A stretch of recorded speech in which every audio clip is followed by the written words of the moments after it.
마태복음 13장은 여러분들이 알다시피 세 번째 강화죠. 세 번째 강화.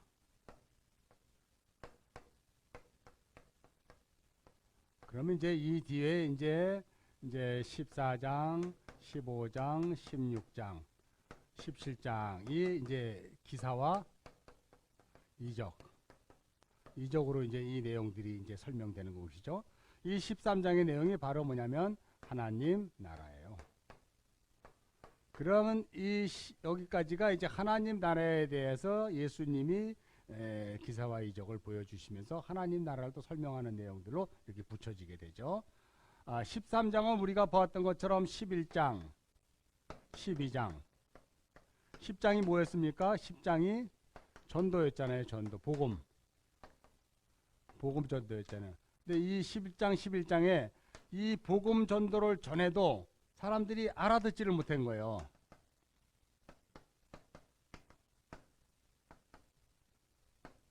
알아듣지 못했단 말이에요, 이 사람들이. 그래서 세 번째 강화에서는 정확하게 알아듣게 해주죠. 그런데 여기에는 왜 이들이 알아듣지 못했냐면 이들이 바리새인들과 서기관들이었단 말이에요. 유대인들이요. 근데 오늘 이 13장에 보면 여러분 한번 봅시다. 13장에 보면 그날 예수께서 집에 나가서 바닷가에 앉으셨다 그래요. 그죠? 큰 무리가 그의 모양을 들거늘. 이 13장에서 하나님 나라를 선포할 때 지금 바닷가에서 이야기하죠. 그런데 큰 무리예요. 헬라어로 오클로스란 말이에요. 무리들은 목자 없는 그냥 막 이리 밀리고 저리 밀리는 그 자들에게 하나님 나라를 설명한 거예요. 11장 12장에 이들에게 하나님 나라를 설명했지만 복음을 설명했지만 이들은 알아듣지를 못했단 말이에요. 그래서 이제 이리 밀리고 저리 밀리는 큰 무리들에게 바닷가에서 예수님께서 하나님 나라를 설명하는데 그 내용이 씨 뿌리는 비유다라고 해요. 그런데 여기에 보면은 중요한 것이 있어요. 왜 11절 여러분이 한번 보실까요? 천국 비밀이 아는 것이 너희에게는 허락되었으나 그들에게는 아니 되었나니 라고 이야기해요. 자, 여러분 읽었던 것처럼 이 씨 뿌리는 비유는 하나님 나라에 대한 비유죠. 예수님이 배에 올라앉으시고 온 무리는 해변에 서 있었어요. 그러면서 이제 그 씨 뿌리는 비유를 이제 설명하고 있는 것이죠. 만일 이들에게 유대인, 바리새인, 서기관들, 율법학자들에게 씨 뿌리는 비유로 설명했으면 이들이 알아들을까요? 못 알아들을까요? 이들은 못 알아들어요. 그래서 이들에게는 아까 얘기했던 안식일에 왜 당신의 제자는 밀밭에서 밀밭을 비벼 먹습니까? 하는 그런 내용들로 하나님 나라를 설명했죠.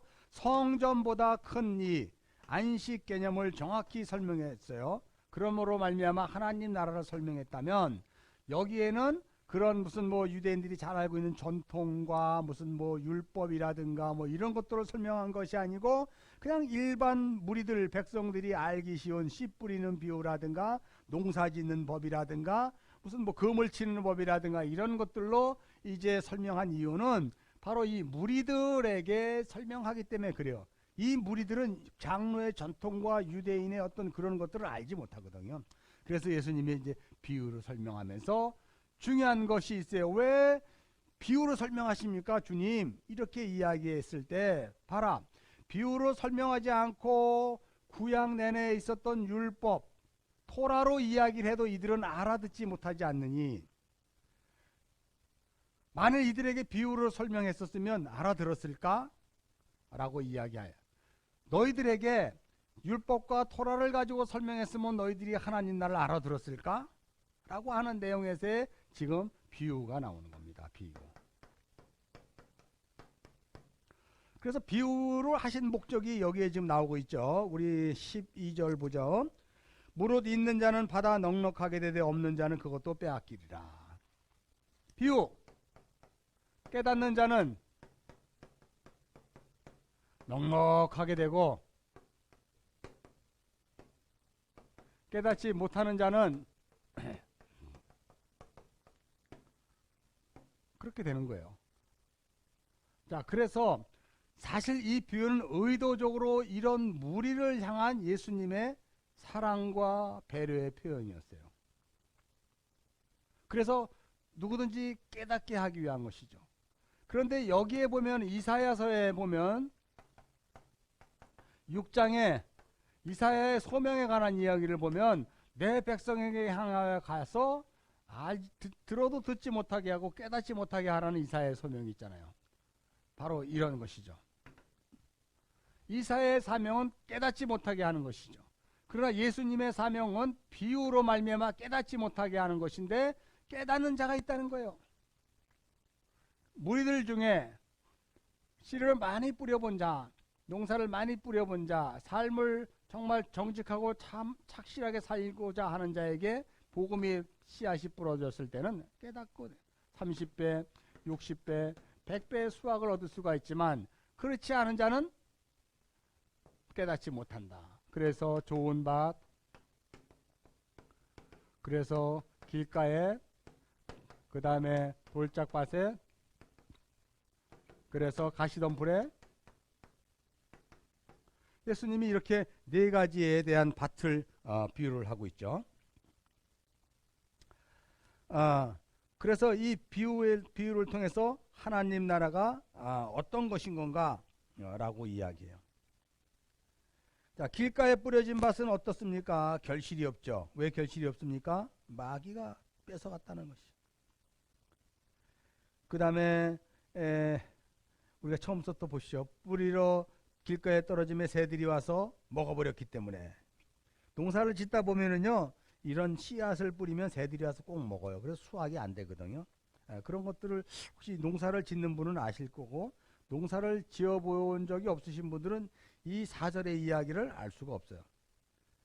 그 다음에 5절에 더러는 흙이 얕은 돌밭에 떨어짐으로 말미암아 싹이 나오나 뿌리가 말라버렸다. 해가 돋아. 또 가시떨구에 떨어진 것은 기운이 막아버렸고, 이렇게 이야기하면서 이 내용들을 설명하고 있어요. 자, 그래서 이 하나님 나라에 대한 이 비유를 이렇게 설명하는데, 이제 여러분들에게 과제를 하나 주려고 그래요. 여러분들이 이제 그 하나님 나라는 제가 이 설명하는 내용을 갖고는 안 되지만 사실상 아주 잘 기록되어 있는 나라가 있어요. 저 책이 하나 있는데요. 헤르만 니델보스라는 유명한 신학자가 있죠.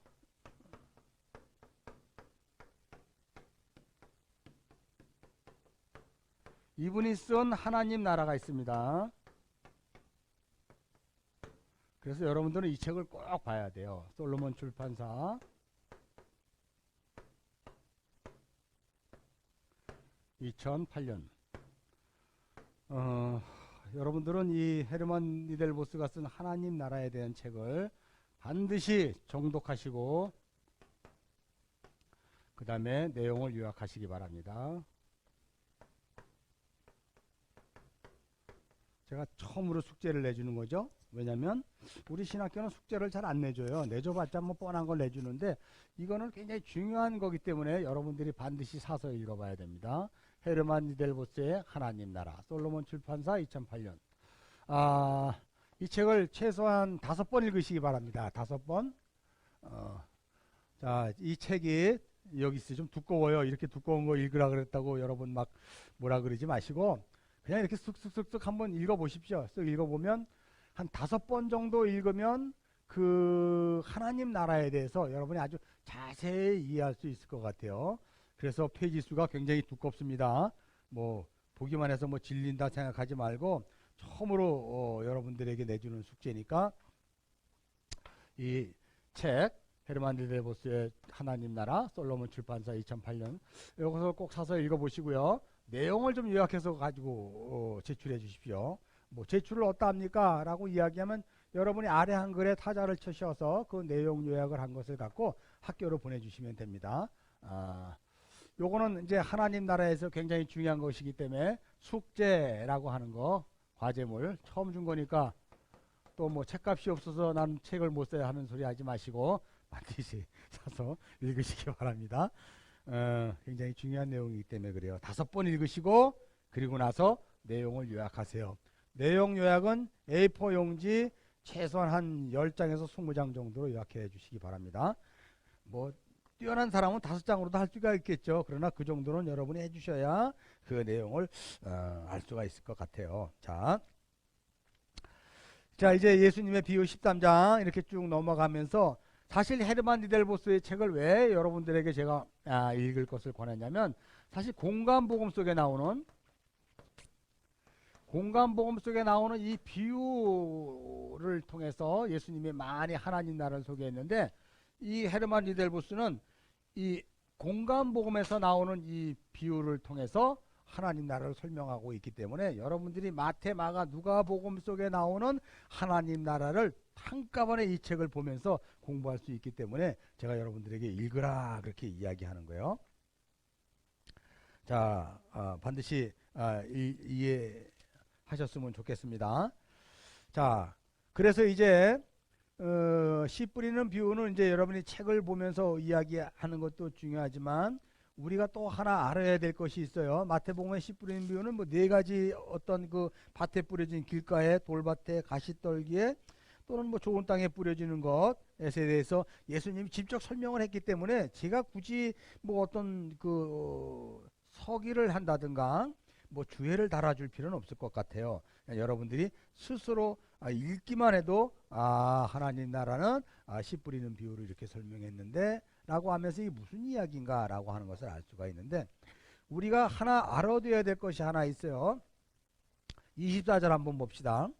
24절 보면은 이런 말이 있어요. 예수께서 그들 앞에 또 비유를 들어 이르시되 천국은 좋은 씨를 제밭에 뿌린 사람과 같으니 천국은 좋은 씨를 자기 밭에 뿌린 사람과 같으니 사람들이 잘 때 그 원수가 와서 곡식 가운데 가라지를 덧뿌리고 갔더라. 가라지라는 말이 나와요. 가라지. 그런데 여러분 이 씨를 뿌리고 이게 자랄 때는요 어떤 게 곡식인지 가라지인지 알 수가 없어요. 그런데 언제 압니까? 추수 때 알아요. 열매를 보면 알아요. 우리가 중요한 것이 바로 뭐냐면요 우리가 이 땅의 교회에는요 반드시 가라지가 있다는 거예요.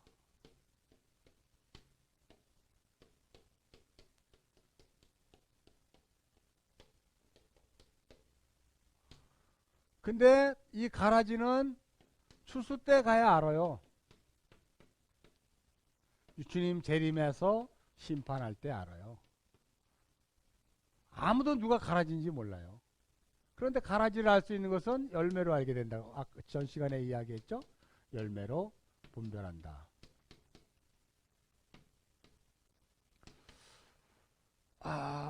이 땅의 교회가 가라지와 함께 존재하고 있다는 사실이 어쩌면 우리에게 큰 위로가 될 수가 있어요.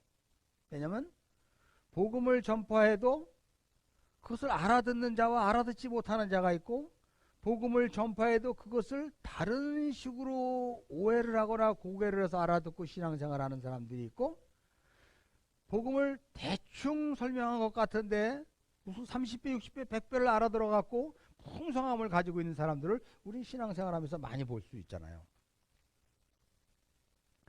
그래서 우리가 이 가라지는 그러면 어떤 사람인가 열매로 알 수 있다라고 얘기했는데요.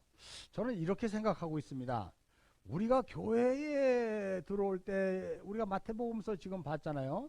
가장 중요한 게 이거죠. 세례 요한도 회개하라. 예수님도 회개하라. 여러분 이게 굉장히 가라지와 참 이 그 좋은 곡식과의 비교란 말이죠. 회개를 통해서 그가 교회의 회원이 되었는가가 굉장히 중요한 거예요. 근데 많은 사람들이 회개 없는 상태에서 교회에 들어왔다는 것이죠. 여러분 이게 우리가 가장 지금 심각하게 생각해야 될 부분이에요.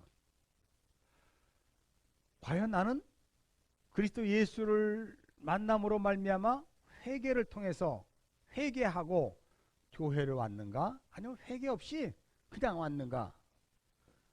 왜 새생명 축제, 대각성 전도 집회 이런 거를 통해서 수많은 사람들이 교회에 올 때 뭐예요? 교회에 오면은 복 받고 잘 산대. 교회에 오면 무병장수한데, 교회에 가면 당신의 안 되는 일들이 다 해결된대. 어떤 이런 것들을 통해서 교회에 왔어요. 그래서 교회에 앉아서 설교를 들어보니 날마다 졸죠. 우리가 비유에 얘기한 것처럼 들을 기가 없기 때문에. 그런 자가 계속 교회에 앉아 있다 보면 이제 집사가 되고, 앉아 있다 보면 장로가 돼요. 그냥 그 복음은 못 들어도 사람으로서 할 수 있는 도리는 하잖아요. 교회 안에서 도리는 한단 말이에요. 그러다 보니까 신앙이 좋은 것처럼 보이죠? 그러다 보니까 그걸로 계속 포장을 하죠? 장로까지 되는 거예요. 그러다 인생 끝났어요. 사실 보니까 가라지였다는 것이죠. 그래서 여러분, 이 회개라는 것이 굉장히 중요해요. 교회에서 끊임없이 선포되어야 될 것이 사실은 회개의 여부예요. 이 말을 다시 다른 말로 하면 회심이라고 이야기죠. 정말 내 백성이, 정말 내 성도가 회심한 자인가 아닌가, 목사라면, 여러분이 신학생이라면 정확히 볼 수 있어야 돼요. 그것 때문에 늘 기도해야 되고 고민해 봐야 돼요. 과연 회심의 근거가 있는가, 회개의 역사가 있는가. 사실 가라지, 교회 안에 누가 가라지인지 모르지만 회개의 역사가 있는 상태에서 교회에 들어온 사람과 회개가 없이 이러한 대각성 집회나 새생명 축제에 의해서 그냥 교회에 온 사람들하고는 본질적으로 다르죠. 불평과 비난, 우리가 여기에 보면은 이런 말이 있어요. 이 가라지, 교회 안에는 가라지가 있다라고 얘기했을 때, 우리가 구약을 보면 출애굽이 있잖아요. 민수기에 나오는데, 이스라엘 백성만 나온 게 아니라 가라지와 같은 이방 잡족이 같이 따라 나왔다니까요. 그리고 출애굽 때 고라와 나단의 반역이라든가, 그럼 미디안의 반역이라든가, 이러한 반역 사건이 있을 때 꼭 이들이 한몫을 했어요. 이들이 꼭 한몫을 했다니까요.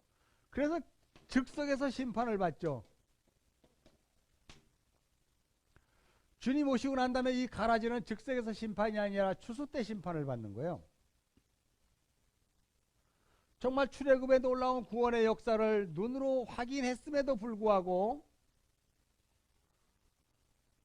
이 잡족들은 그 안에 내가 왜 애굽을 떠나 이 광야와 가나안 땅으로 해야 되는지 분명한 정체성을 가지고 있지 못하기 때문에 그들은 쉽게 이런 반역 사건에 휘말리는 거예요.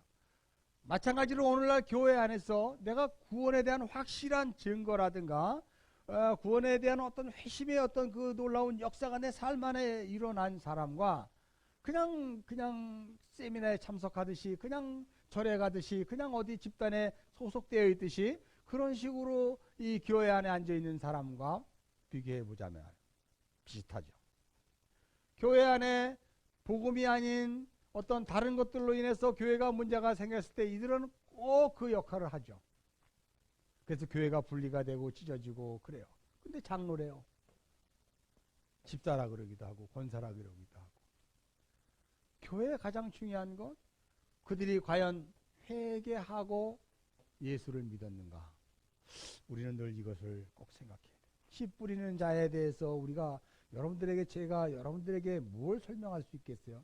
그러나 중요한 것, 가라지에 대한 이야기를 꼭 하고 싶어요. 오늘날 이 가라지에 대한 것들 때문에 교회가 사실 어떻게 보면 정결해지는 거죠.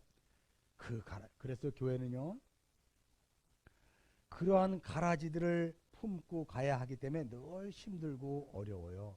그래서 더 큰 마음으로 부둥켜 안고 가야 될 수밖에 없죠. 그렇다고 뽑아버릴 수는 없잖아요. 주님이 뽑지 말라 그랬으니까 그냥 가는 거예요.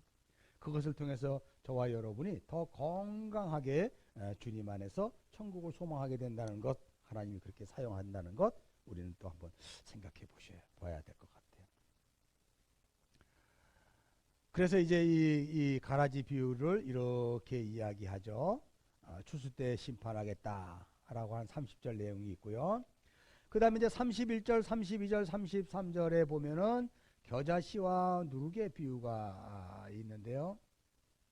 요 얘기하기 전에 먼저 44절에서부터 50절까지 한번 봅시다.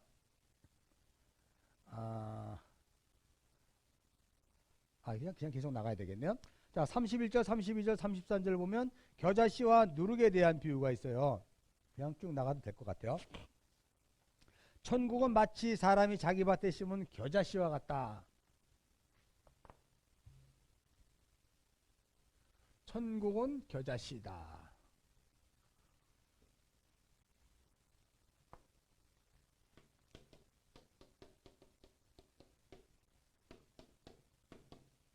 겨자씨와 같다. 그 다음에 천국은 누룩과 같다.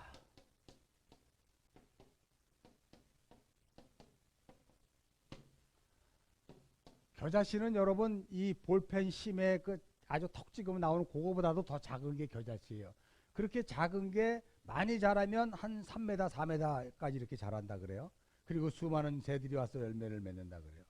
그 작은 씨가 그렇게 큰 나무를 되는 것은 이 복음 확장성을 이야기하는 거예요.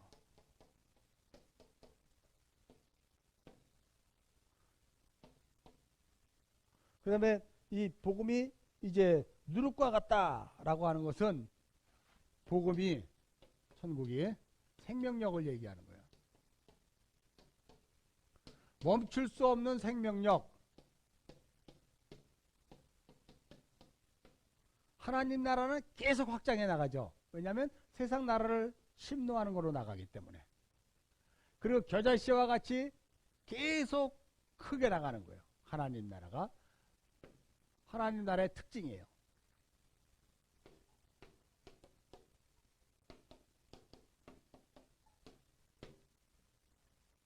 확장성과 멈출 수 없는 생명력을 이야기합니다. 그 다음에 44절로 이렇게 보면은 천국은 마치 밭에 감추인 보화와 같다.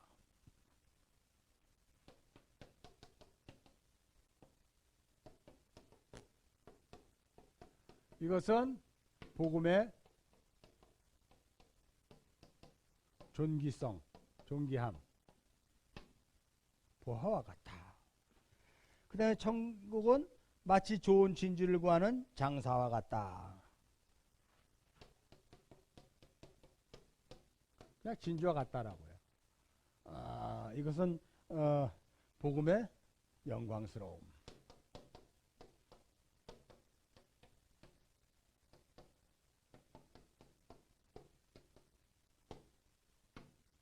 그 다음에 진주씨와 같고, 그 다음에 47절 천국은 마치 바다의 각종 물고기를 모으는 그물과 같다.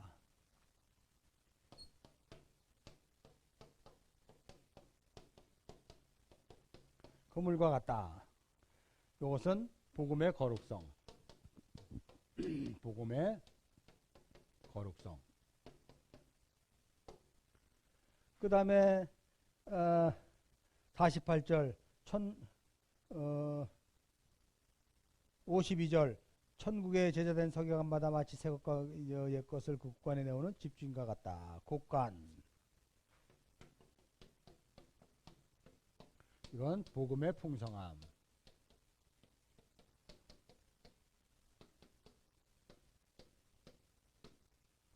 자, 이렇게 기록되어 있단 말이에요. 복음은 겨자씨와 같고 누룩과 같다. 복음의 확장과 생명력이. 그 다음에 복음을 발견한 사람은 보화와 진주를 발견한 것 같다. 그리고 그물과 같다, 곡관을 같다. 이거는 이제 마지막 심판 때 이루어질 것이죠. 거기에 그렇게 나와 있잖아요. 요거는 복음의 현재성. 복음의 현재성이라면 요거는 심판에 대한 것을 지금 이렇게 설명하고 있어요. 세상 끝에도 일어나리라 49절에서 50절. 이 복음에 대한 내용들을 이렇게 정확히 이야기하고 있죠. 자, 그리고 그 위에 37절에서 43절은 이제 좋은 밭, 길가밭, 가라지, 이제 뭐그저 가시덤불밭 뭐 이런 것들을 통해서 설명하고 있는 내용이고요. 그 다음에 51절 여러분 한번 보십시오. 이 모든 것을 깨달았냐 하시네 대답하여 돼 그러하오이다. 그러니까 무리들은 알았다는 거예요. 무리들은 알았습니다 라고 지금 이야기하고 51절. 그런데 여러분 우리가 9장 마태복음 9장이나 10장이나 11장 뭐 11장 12장에 보면 깨달았느냐 그럴 때 못 알아들었는데요 라고 하는 내용과 이게 상반되는 내용을 보고 있잖아요. 51절에. 그래서 52절에 이런 이야기가 나와요. 천국의 제자된 서기관마다. 천국의 제자된 서기관.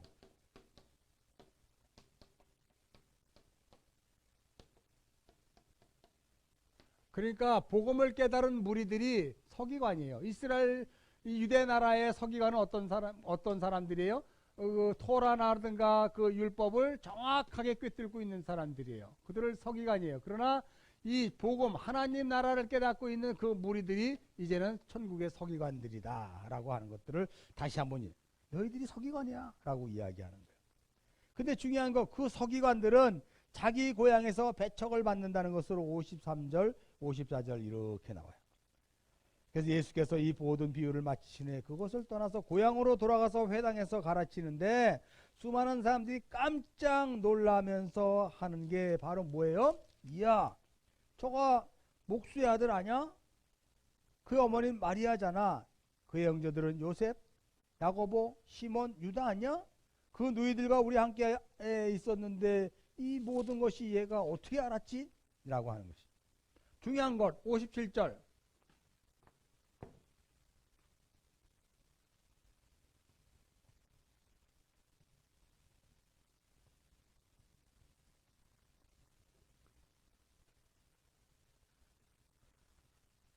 (57절은) 뭐예요?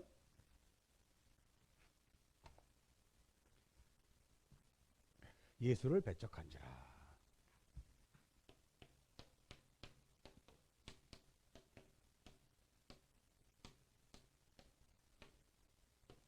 이 내용 앞에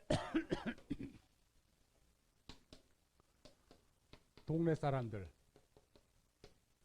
딱 등장하잖아요. 이들이 예수님을 누구로 알았어요? 목수로 알았다니까요. 그리고 마리아의 아들 무슨 얘기합니까?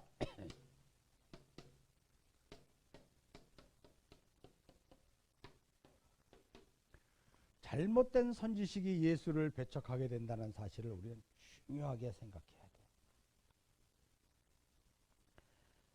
돼요. 요한복음 5장 우리 40절 한번 볼까요? 요한복음 5장 40절.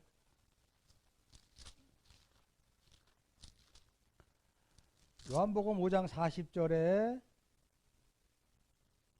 그러나 너희가 영생을 얻기 위하여 내가 오기를 원하지 아니하노라.